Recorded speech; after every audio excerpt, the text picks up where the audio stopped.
a todos, todas y todes y bienvenidos a un episodio más de El Weekly, podcast de política accesible. Yo soy Sofía Rico. Y yo soy Joseph Torres. Y verdad, estamos aquí en un nuevo episodio de El Weekly y hoy estaremos hablando de algo muy importante, pero antes de eso queremos darle las gracias a nuestro auspiciador porque estamos desde el Collab de Coco House, que es un estudio y ambiente colaborativo para facilitar la creación de contenido, con una variedad de estudios para crear contenido audiovisual que va desde fotografía, videos y hasta podcasts como el nuestro. Bueno, yo creo que es meritorio que demos comienzo a este tema que es uno bastante importante, pero antes de comenzar es importante que se suscriban, que compartan nuestro contenido, así nos ayudan a hacer la política más accesible. Durante la 11ª cumbre del Consejo de Cambio Climático de Puerto Rico, muchos expertos coincidieron en que Puerto Rico está y continuará expuesta al aumento del nivel del mar, huracanes más intensos, sequías más extremas y cambios en los patrones de lluvia, entre otros efectos que urge que se incorpore una política pública y un desarrollo en el cual se tome en consideración estos cambios climáticos. Ante todas estas problemáticas que sufre Puerto Rico y todo eso, pues hemos decidido dedicarle obviamente un episodio y no se sabe si le dedicaremos otro al tema del cambio climático, y con nosotros pues tenemos una persona que va a traer una perspectiva un poco diferente y creo que es una buenísima invitada. Creo que Sofía puede hablar más de ella. Claro que sí, y puedo hablar más de ella porque fue mi profesora de Derecho Ambiental en este verano y es la profesora y licenciada Verónica González. Profesora, gracias por estar con nosotros. Gracias a ustedes por tenerme, gracias por la invitación. Claro que sí, de hecho, tan pronto nuestros seguidores nos dijeron que querían que nosotros habláramos de cambio climático, yo dije, tengo a la persona perfecta, y era usted. Así que, primero que todo, yo quisiera, profesora, que diera una breve descripción de su trabajo en torno al tema ambiental para que nuestra audiencia sepa quién es usted, ¿verdad? Y lo que ha trabajado al momento. Claro, podemos hacer un pequeño resumen. Mi trasfondo en ciencias ambientales. Me gusta recordar que yo pensaba que yo iba a salvar el mundo con la ciencia hasta que me di cuenta que eso no era lo mío. Terminé estudiando Derecho como tantos de nosotros. Y desde entonces he trabajado principalmente en asuntos ambientales, que en Puerto Rico es mucho derecho administrativo, oposición a proyectos de construcción, por ejemplo, o para protección de espacios naturales que deben o están protegidos, como por ejemplo el Corredor Ecológico del Noreste, por darte un ejemplo, valgan algunos proyectos ¿verdad? De oposición a proyectos grandes como la Vía Verde o el incinerador de Arecibo o el proyecto Discovery Bay en Aguada y Aguadilla.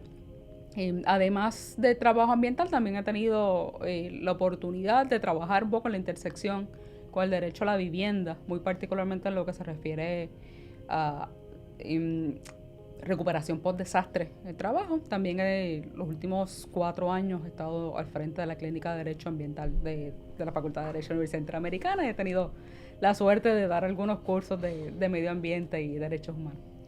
Antes de comenzar con las preguntas y todo eso, me gustaría que brevemente describa un poco qué para usted representa el cambio climático. Bueno, cambio climático formalmente se refiere a una variación en el clima que va más allá de las tendencias naturales y que está causado por acciones de la gente, ¿no? Es mayormente antropocéntrico. ¿Qué representa en términos de nuestra vida, nuestros días? Representa más riesgos, representa amenazas a nuestros derechos humanos, representa una amenaza a nuestra posibilidad de vivir en este país, vivir en esta isla y hacerlo bajo las condiciones que estamos acostumbrados, que entendemos que son dignas y aceptables. Eso es lo que representa el cambio climático. Muchas veces pensamos en temas ambientales como asuntos que afectan a no solo a otra gente, sino a otros seres vivos, a animales, a plantas, al medio ambiente como un aspecto separado de nosotros, de nuestra vida.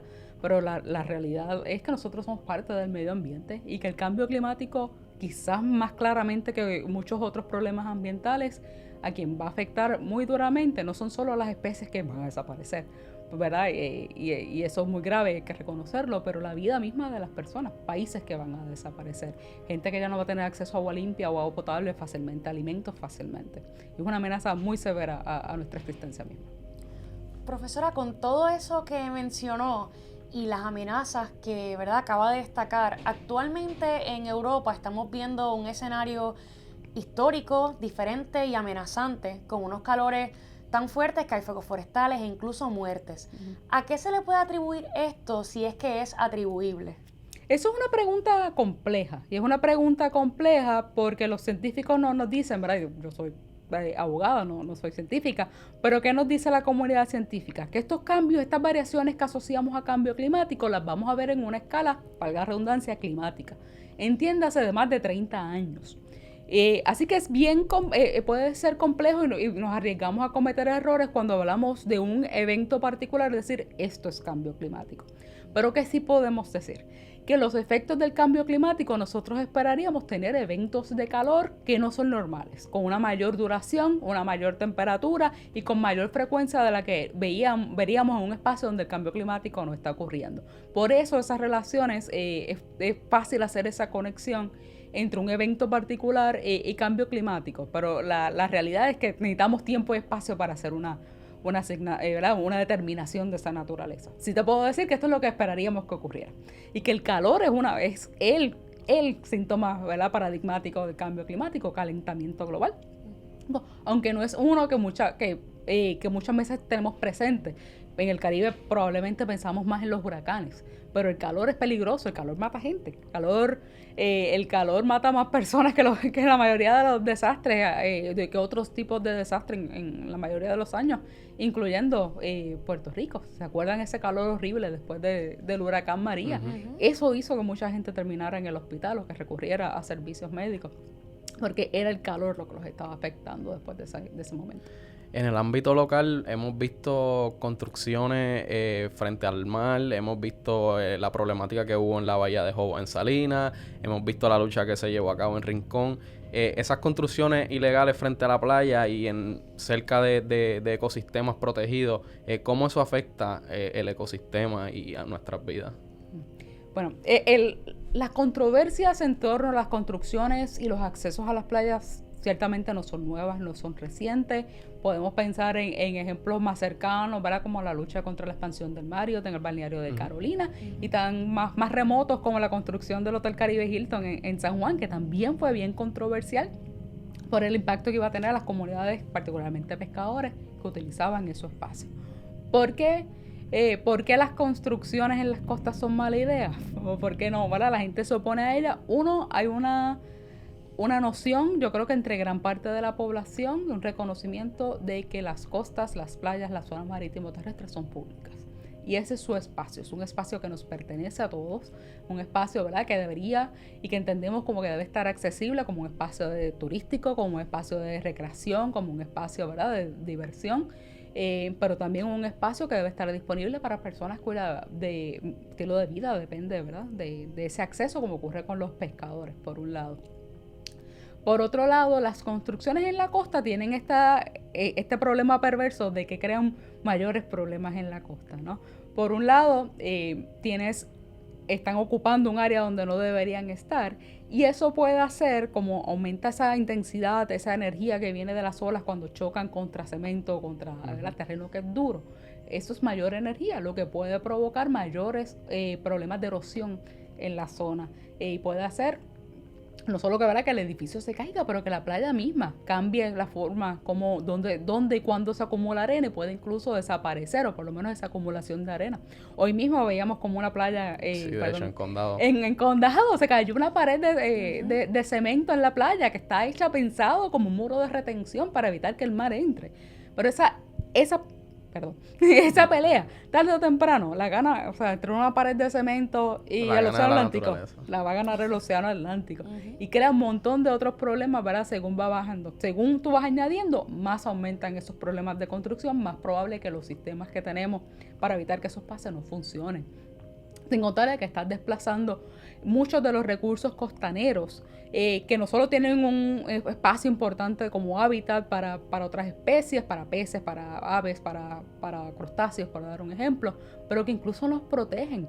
Los mangles, nada mejor que un mangle para detener un problema de inundaciones, ¿verdad? Así que cuando tú reemplazas mangles por construcciones de cemento, lo que terminas haciendo casi inevitablemente es empeorar problemas de inundación, si no es para la comunidad misma que está y para comunidades circundantes. Profesora, y con todo esto que mencionó, la gente se puede cuestionar, oye, pero hay leyes que protegen esto.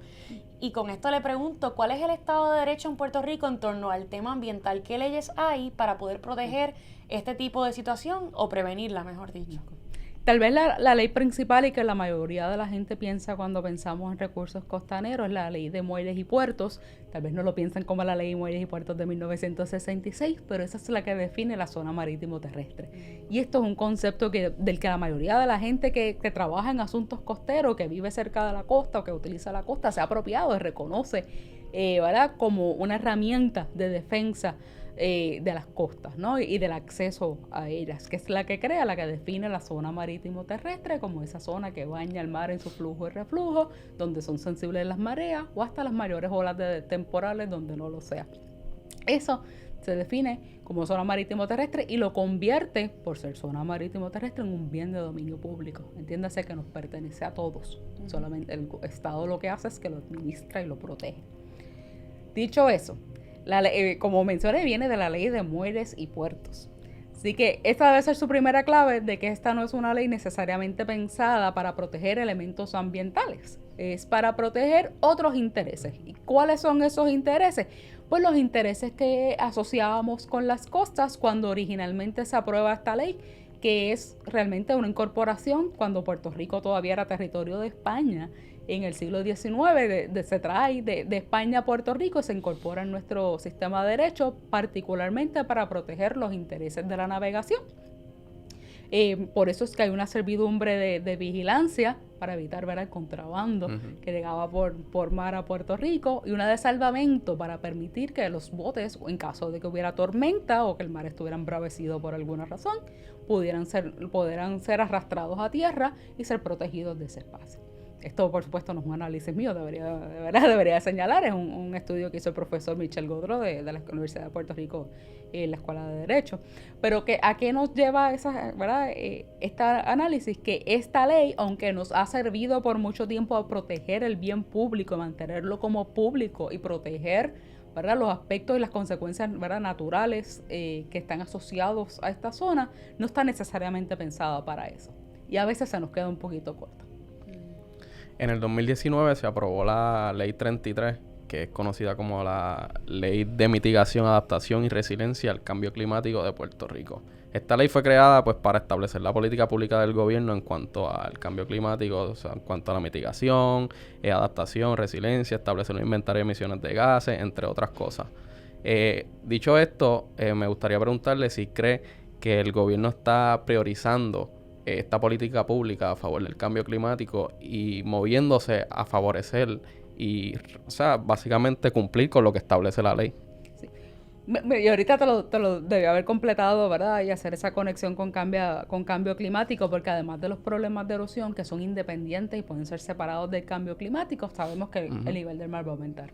En Puerto Rico, lo que se ha estimado que va a ocurrir es que para el año 2060 el nivel del mar va a subir cerca de 2 pies. Y eso tal vez no suena mucho, pero eso lo que significa es que gran parte de Loíza va a estar abajo agua. Así que hay partes de Puerto Rico que se van a afectar bien severamente. ¿Qué uno pensaría que debe ocurrir, ¿verdad?, ante una realidad como esa? Es que se deben tomar medidas de mitigación y adaptación al cambio climático que en las áreas costaneras reconozcan esa realidad y puedan reducir, que eso es mitigar, y hacer que, ¿verdad?, que podamos vivir con los cambios que ya van a ocurrir, reconociendo que estos cambios no son algunos inevitables. A estas alturas lo que podemos hacer es evitar que la situación sea peor de lo que ya va a ocurrir. Y eso es adaptación. La Ley 33 lo que pretende y lo que exige es crear un comité de expertos y asesores que van a ser las personas encargadas de crear un plan de mitigación y adaptación para Puerto Rico. Eso es una medida que está tardísima, ¿verdad? Estamos todavía en una etapa de crear planes, ¿verdad? Cuando ya pensamos que ya estamos viviendo los efectos del cambio climático, ¿verdad? Que en Puerto Rico, pérdida de costa, pero también aumento en huracanes severos. Tuvimos 2 huracanes categoría 5 en cuestión de un mes, así que creo que eso es algo que en Puerto Rico ya nos debería estar levantando bandera, pero todavía estamos en etapa de hacer planes. Esa ley exigía que después de una enmienda, que para octubre de 2021 se hubiese presentado el plan. Eso no ocurrió. Y estamos ahora mismo en etapa de que se sometió para comentarios públicos el borrador del bosquejo de lo que va a ser ese plan. Esto es una etapa bien preliminar, ¿verdad? De cómo se va a atender o cómo se va a hacer ese plan. Que me sospecho, ¿verdad? No es una falla de las personas sumamente valiosas que fueron designadas a ese comité de expertos y asesoras, sino una falla del sistema más amplio que está alrededor de ese comité que está asignado al Departamento de Recursos Naturales. Así que en ese sentido, yo esperaría que parte de ese plan reconozca, ¿verdad? Y nos dé una ruta, un camino de cómo vamos a poder manejar los impactos del cambio climático en Puerto Rico, en las costas, pero en otros, ¿verdad? En otros espacios también, para tomar medidas que puedan, pues, evitar que más personas estén en riesgo, principalmente. Que más personas puedan, menos personas, estén en riesgo de perder su casa, de perder su vida y de vivir en áreas que francamente no son seguras. Y yo esperaría, y un poco nuestros comentarios fueron en esa línea, de que ese plan se haga en respeto y reconocimiento de los derechos humanos de las personas que viven en la zona y de su dignidad como personas que puedan participar de cualquier proceso que les vaya a afectar. Porque casi inevitablemente que va a decir ese plan, y ya hay algunas recomendaciones que el comité ha publicado de manera preliminar, que hay que detener las construcciones en la costa y que muchas de las construcciones que hay en la costa van a tener que retirarse porque de lo contrario van a perderse al mar. Y hay que hacer eso de una manera planificada, de una manera organizada, e idealmente de una forma participativa para que todas las personas ¿verdad? Que van a verse afectadas puedan tomar, ¿verdad? Parte en ese proceso decisional. Que no puede pasar, sin embargo, que eso algo que ha pasado en otras ocasiones, que sacamos a las comunidades que estaban ahí, comunidades históricas que están en esos espacios, y las reemplazamos por otras comunidades usualmente con mayor poder adquisitivo, tal vez un hotel. Eso es lo que deberíamos evitar, porque el hotel es igual de malo para la costa.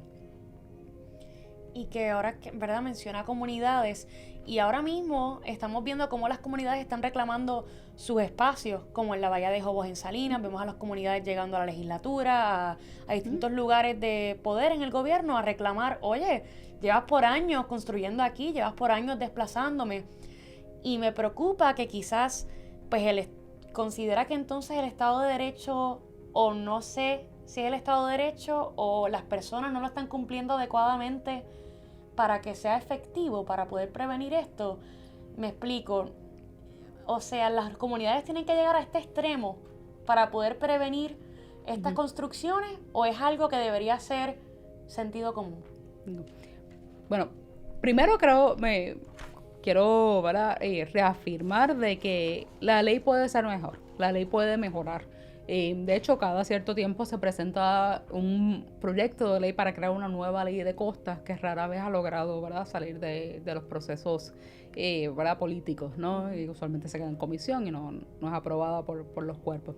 Y es necesario, pienso yo, una mejores formas de proteger, ¿verdad?, de tener una pieza legislativa que marque realmente una intención de proteger la costa y a los seres que habitan en ella. Y eso es necesario. Dicho eso, la verdad es que gran parte de nuestro sistema jurídico da herramientas suficientes, ¿verdad?, para proteger los recursos marítimos terrestres, proteger la costa. Incluso cuando no están pensados para eso, las herramientas están ahí.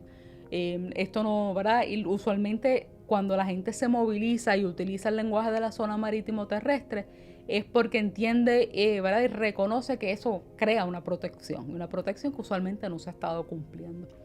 ¿Por qué no se cumple, verdad? La pregunta, eso tiene muchas, ¿verdad?, muchas razones, en parte porque las agencias encargadas de hacer cumplir la ley no tienen los recursos necesarios, eso hay que decirlo. El Departamento de Recursos Naturales y la Junta de Planificación, que son las entidades encargadas formalmente de velar por que se cumplan las normas sobre la zona marítimo terrestre, no necesariamente tienen el personal y los recursos necesarios para tomar esas decisiones, apenas hay vigilantes. Pero también es cierto que la política pública por muchos años, ya como mínimo del 2009 para acá, pero probablemente antes, ante la crisis económica, la respuesta de todos y cada uno de los gobernadores ha sido: hay que flexibilizar el proceso de permiso. El problema es el proceso de permiso. Y es, en mi opinión, mucho más posible que las agencias tomen decisiones erradas, decisiones que son contrarias a la ley, decisiones que son mala política pública, si están haciéndolo bajo la premisa de que lo importante de su trabajo es que se haga rápido, que lo importante es dar permiso. Oye, y mi abuela me decía que yo tenía que pedir permiso, era porque yo sabía que la respuesta es que no, ¿no? Así que si tú estás pidiendo hacer algo que se supone que no hagas, lo menos que debería hacer el Estado es evaluarlo de manera consciente. Y eso no es una exageración. Uno de los mecanismos más comunes que se utilizan para hacer construcciones en la costa es un mecanismo que te permite cambiar la zonificación aplicable. O por lo menos, técnicamente no la cambia, pero te permite construir algo que ministerialmente no estaría protegido, que es la consulta, permitido, que es la consulta de ubicación. Literalmente permitir algo que no estaría de otra forma permitido. Eso requiere una evaluación consciente, una evaluación detallada. Eso no es algo que debería ocurrir rápido.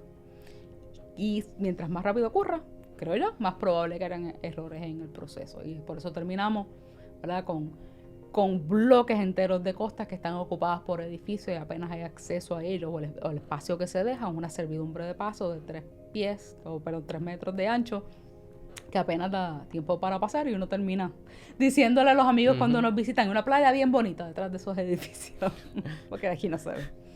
Los expertos han asegurado y han recomendado varias cosas, entre ellas, pues, actualizar la zonificación o el uso de permiso de suelo, que es algo de lo que está, los reglamentos y códigos de construcción, delimitar una zona marítimo-terrestre con el fin de asegurar una nueva estructura, la cual, obviamente, aguante ciclones y todos esos causantes que el aumento del nivel del mar, obviamente, todos esos causantes que trae. ¿Qué esfuerzo como ciudadanos podemos hacer para orientarnos o, de cierto modo, llevar esa lucha que está bien, que se está teniendo actualmente, a proyectos de ley que logren aprobarse? Porque creo que pienso que donde el declive de todo esto es que no se está convirtiendo y no se está legislando a favor de todo esto. Como que en muchos ámbitos sociales se está legislando a favor de eso y todo eso, pero en cuanto a zonificación y todo lo que se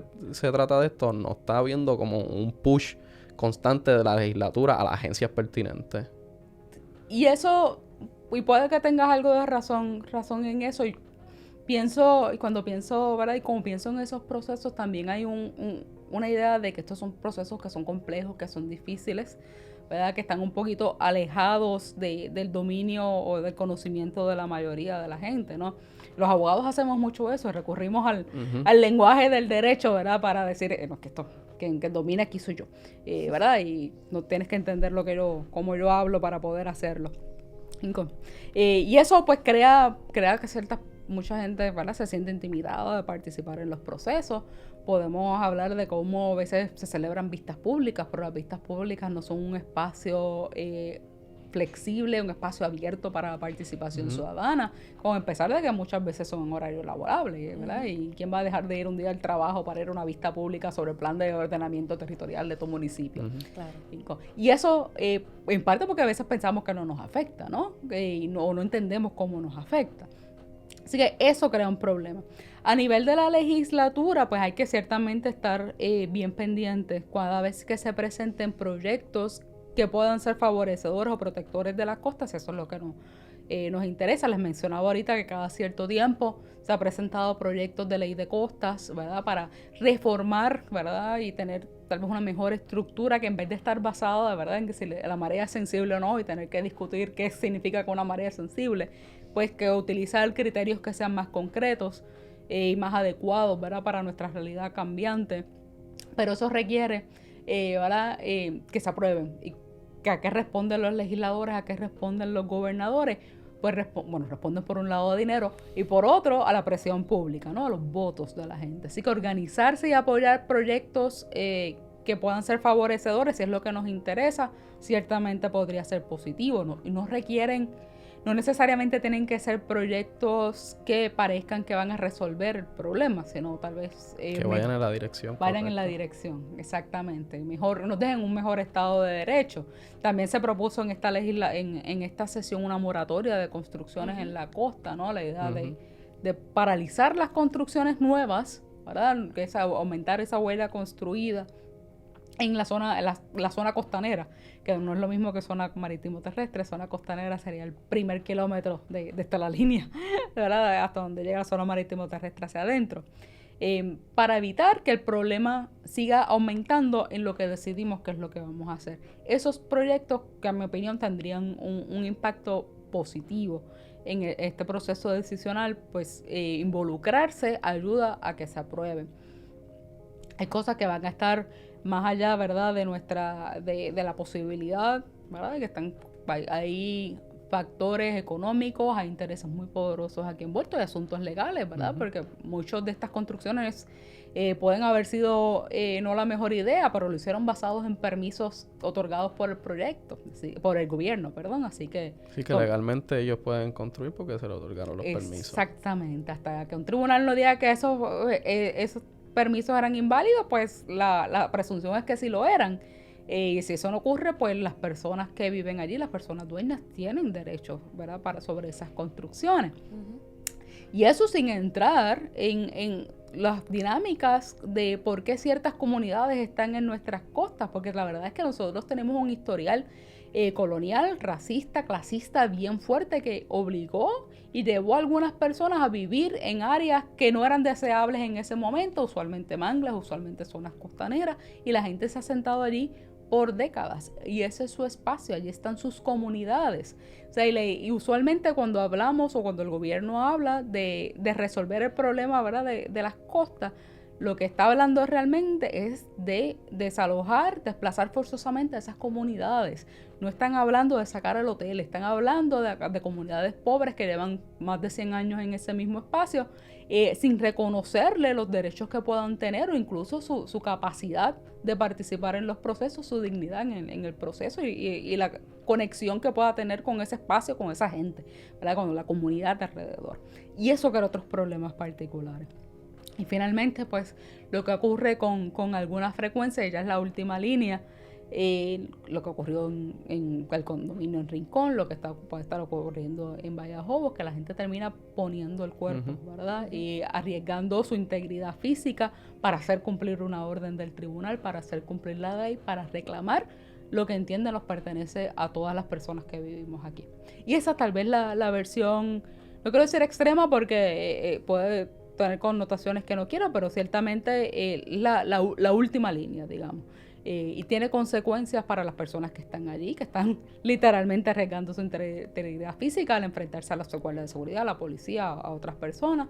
Y nadie debería realmente sentirse. Pienso yo que si no hacen eso, la ley no se va a cumplir. Eso, si llegamos a ese punto, ha fracasado las instituciones. Y muchas veces ya hemos estado ahí. Profesora, que de cierto modo con todo lo que ha mencionado, hay otros problemas, además o sea, que vienen de la mano con el problema ambiental, en el sentido de vemos el problema de racismo, vemos el problema de discrimen contra las comunidades, que quizás no se habla lo suficiente o que quizás cuando vemos lo ambiental, pues obviamente que son importantes y que afectan muchísimo. Queremos hablar de la erosión de Ocean Park y otros temas, pero quizás también se le debe dar ese énfasis a, espérate, vamos a desplazar a estas comunidades que llevan años aquí por una construcción, ¿verdad? Y pienso que es un problema que va de la mano con todo el tema ambiental y que quizás así se debe tratar. Sí, ciertamente estas cosas no ocurren en el vacío. A veces en el movimiento ambiental decimos que, ¿verdad?, que los problemas ambientales nos afectan a todos. Y hasta cierto punto eso es cierto. Pero la realidad es que no nos afectan a todos por igual. Hay gente que se afecta más, hay gente que se afecta primero. Y ese fue el mensaje, ¿verdad?, que nos da el movimiento de justicia ambiental. Que se le pone nombre en Estados Unidos, pero ciertamente no es exclusiva de Estados Unidos, ni ocurrió primero en Estados Unidos, pero reconocimiento de las comunidades, particularmente comunidades afrodescendientes, comunidades de minorías raciales, comunidades pobres, de decir, espérate, pero es que nosotros nos afectamos de una manera distinta. Y ustedes ambientalistas, no están hablando de los temas que a nosotros nos afectan, ¿verdad? No están hablando, no están centrando nuestras necesidades y nuestros intereses en esa discusión. Están hablando, ¿verdad?, de cosas que nosotros no nos podemos identificar. Proteger árboles, proteger animales, proteger bosques, cosas que pueden ser muy importantes.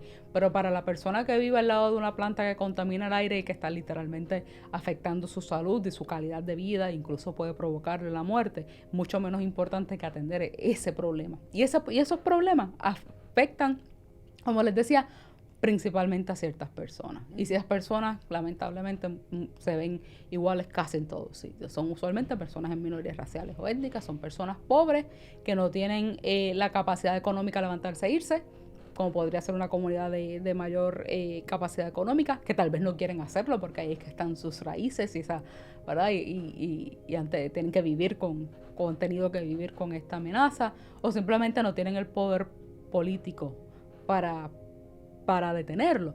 Porque ese poder político, ese poder de influencia político con P mayúscula, tiene gran relevancia en cómo los gobiernos atienden los problemas ambientales, cómo atienden las amenazas ambientales. Te puedo dar un ejemplo bien concreto después del huracán María. A las pocas semanas del huracán María, yo recuerdo como ahora que el gobernador Ricardo Rosselló lo entrevistaron en un periódico, uno de los principales periódicos en Puerto Rico, y hablaron del problema de las inundaciones. En la primera parte le preguntaron por la comunidad Juana Matos en Cataño, que sufrió inundaciones sumamente severas durante el huracán. Y la respuesta del gobernador fue tajante: esa gente no puede vivir ahí. Eso es demasiado peligroso para ellos, esa gente hay que sacarla de ahí. Que sacarla fue la palabra. Sin embargo, cuando se le preguntaron de las inundaciones en Ocean Park, la respuesta fue que hay que comprar mejores bombas para manejar las inundaciones en Ocean Park. Nadie debería estar expuesto a inundaciones, eso no es lo que estoy diciendo, pero claramente hay una diferencia en cómo el gobierno responde a una amenaza que es bien parecida. Y a veces recurrimos a criminalizar a las comunidades, ¿verdad?, que están en áreas que no deberían estar, que si construyeron sin permiso, que si no tienen títulos de propiedad. Pero muchísimas comunidades en Puerto Rico que fueron creadas con todos los planes posibles, con todos los permisos posibles, también se inundan. Eso incluye Ocean Park, eso incluye Levittown, eso incluye aquí University Gardens, que es bastante cerca de donde estamos. Así que lo que cambia más que nada no es la situación, no es cómo la gente llegó ahí, es cómo el gobierno las atiende, cómo responden a esa amenaza. Y eso es un asunto de justicia ambiental. De hecho, mientras hablaba sobre eso, no solamente es el desplazamiento y cómo se atiende diferente cada comunidad, pero también es cómo se permiten que vengan empresas a Puerto Rico y pongan sus bases y sus oficinas, y sus áreas de operación cerca de comunidades que no son, que no son como Ocean Park y todo eso. O sea, tenemos empresas como la AES en Guayama, o sea, en el sur está Monsanto también, y de hecho, pues obviamente el mismo ejército de Estados Unidos se colocó en áreas estratégicas en Puerto Rico donde pues habían comunidades que son vulnerables. Ciertamente, a mí lo que me choca más que nada es esa diferencia entre poder entre esos actores, porque sea capital interno, capital externo, una combinación de ambos, es tan y tan desigual que no es viable incluso compararlo, ¿verdad? Con los impactos y esa relación, pues muchas veces recurre, bueno, ¿quién llegó primero, no? ¿Verdad? ¿Quién estaba ahí antes? Esa compañía lleva ahí un montón de tiempo, y en algunos casos eso es cierto. A veces la comunidad llega, como es el caso de AES, lleva mucho tiempo antes de que la planta existiera, o si están dando un servicio que es necesario o no, pero tenemos que mirar esa relación de poder que está ahí, cómo se llegan a ese espacio, por qué son esa gente, por qué son la gente en las comunidades de Miramar, en Guayama, los que se afectan con la contaminación que produce AES, como la producen todas las plantas que queman carbón, cuando esa energía mayormente la recibimos nosotros en San Juan. Que en San Juan también hay gente pobre, ¿verdad?, que vive en áreas contaminadas, pero no, eso es una relación que hay que examinar. ¿Por qué? ¿Cómo llegamos ahí? ¿Y qué herramientas realmente tenemos para evitar que eso ocurra? Porque la gente en Guayama se opuso con uñas y dientes a que eso ocurriera. Y no es una pelea que empezó, Ujú. no es una pelea que empezó con la ceniza. Inca, ustedes tienen que, Inca, tienen Sí, que de haber hecho, leído jurisprudencia del 90 y pico. es algo Inca. que yo crecí Tú eres del área. conociendo. No, o sea, que crecí viéndola, o sea, su lucha, porque durante varios años, desde pequeño, me mencionaban, o sea, la lucha que ellos tenían. Sí, y eso se opusieron, y hay jurisprudencia importante, ¿verdad?, sobre cómo se ve ese caso, y fueron a tribunales federales, a tribunales estatales para evitar eso. Hubo protestas, hubo marchas para evitar que eso ocurriera, pero no pudieron evitarlo. En parte, pues porque es generación de energía, ¿verdad?, que es tan importante. Generación, ¿verdad?, que esperábamos en ese momento que fuera barata, porque el carbón es supuestamente barato. Si no contamos todas las cosas malas que ocurren cuando uno quema carbón, el carbón es barato, es relativamente barato. Y pensando irónicamente, ¿verdad?, ya para cuando la planta empezó a funcionar para el 2000, se construyó para finales de los 90, esa idea que para esta época la población de Puerto Rico iba a ser de más de 4 millones de personas, y ahora a duras penas llegamos a 3. Así que habían justificaciones o excusas, dependiendo ¿verdad?, donde uno como lo quiera ver, para tener una actividad tan problemática como esa y tenerlo donde estaba. Pero eso genera, ¿verdad?, problemas ambientales, cambio climático. El peor combustible posible es el carbón, y problemas ¿verdad?, para la salud y la vida de la gente que vive cerca. Profesora, con todo lo que has mencionado, podemos constatar que el cambio climático es algo bien amplio y que toca, ¿verdad?, diversas áreas. Y con esto le pregunto, quizás el discurso, porque se nos ha inculcado un discurso como sociedad, quizás en reducir, reusar, reciclar, y que quizás con esto solucionamos todo. ¿Es eso posible, verdad? Solucionar toda esta problemática que hemos hablado, que es sumamente gigante, por decirlo así, con algo tan, no sé si decir sencillo, que quizás no es sencillo, pero como es ese eslogan de reduce, reusa y recicla. Reduce, reusa, recicla sigue siendo un buen consejo y algo que todos deberíamos hacer. Reducir, particularmente, reducir nuestro consumo de absolutamente todo. ¿Verdad? De consumo de materiales perecederos, consumo de energía, y reusar todo lo que se pueda hacer, y lo que podemos consumir, tenerlo de mejores fuentes, ¿no? Pero lamentablemente el cambio climático no tiene soluciones fáciles.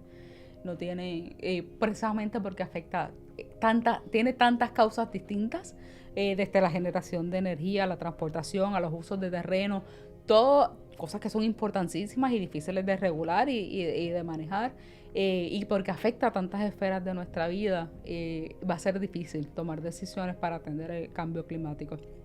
También hay que reconocer, ¿verdad?, de que Puerto Rico, se lo vemos, ¿verdad?, como Puerto Rico solo tampoco es que esté aportando muchísimo a ese problema, en parte porque los problemas que estamos viendo ahora son emisiones de gases de invernadero que se emitieron hace 100 años atrás, ¿verdad?, y que tal vez en ese momento no entendíamos bien, aunque sí se sabía lo que era cambio climático. Pero nosotros no éramos necesariamente parte de esa conversación. Eso no significa, ¿verdad?, que no tengamos una responsabilidad aquí, que nuestros niveles de consumo sean más altos de los que son en otros espacios similares, pero no se compara con las aportaciones de Estados Unidos, o las de Rusia, o las de China, ¿verdad?, que son tal vez los principales emisores ahora mismo. Y es como una de las cualidades perversas que tiene el cambio climático, es que no es que la contaminación, no es que los daños se van a ver donde se produce, no es que la gente que más contamina se va afectada. No sabemos dónde va a ocurrir, y lo que los modelos reflejan es que la gente que menos ha contribuido, los países que menos han contribuido al cambio climático, van a ver las versiones más extremas, siendo el caso clásico las islas en el Pacífico, Kiribati, Vanuatu, Tuvalu, que van a desaparecer por completo, a pesar de que sus emisiones de gases de invernadero son básicamente ninguna, ¿verdad? Ese es uno de los problemas que tenemos en regular el cambio climático, cómo lo manejamos, pero es difícil, es complejo. Sí sabemos que no tenemos que atender todas y cada una de las causas. Nos podemos concentrar tal vez en las más grandes, y eso va a ser una diferencia, puede ayudarnos a por lo menos evitar las peores partes. Sabemos que la parte más importante en esta ecuación de emisiones de gases de invernadero, que son, por si acaso no lo había explicado, los que causan el cambio climático, como el dióxido de carbono, es la producción de energía. Así que si regulamos la producción de energía, tenemos gran parte del camino hecho, porque podemos eliminar gran parte, ¿verdad?, de esas emisiones, o por lo menos reducirlas, por un lado. Por otro, no es tan complejo, porque a pesar de que es tan importante, la mayor parte de la energía se produce en plantas centralizadas. Ciertamente ese es el caso en Puerto Rico. Así que no estamos hablando de regular cientos o miles de industrias. Estamos hablando de una industria, 20 plantas. Y eso es lo que se pretende hacer, ¿verdad?, con la ley del 2019, que exige y establece como política pública del gobierno de Puerto Rico transformar nuestra producción de energía para el 2050 100% de energía renovable. Yo no creo que eso vaya a pasar, lo tengo que decir, porque no estamos 2050 ya mismo y no estamos haciendo, ¿verdad?, lo suficiente para que eso ocurra. Pero ciertamente es un reflejo de cómo no es imposible, ¿verdad?, establecer política pública que nos lleve ahí. Sí requiere voluntad política, sí requiere que tú no comprometas miles de millones de dólares en otros combustibles que no te van a llevar a esa meta, porque tú no vas a cambiar una planta para quemar metano, para utilizarla gastar miles de millones de dólares para usarla por 5 años. Eso no va a pasar. Eso probablemente no sea una buena idea. Así que tienes que ir a las mejores formas si quieres cumplir con la meta que te propusiste.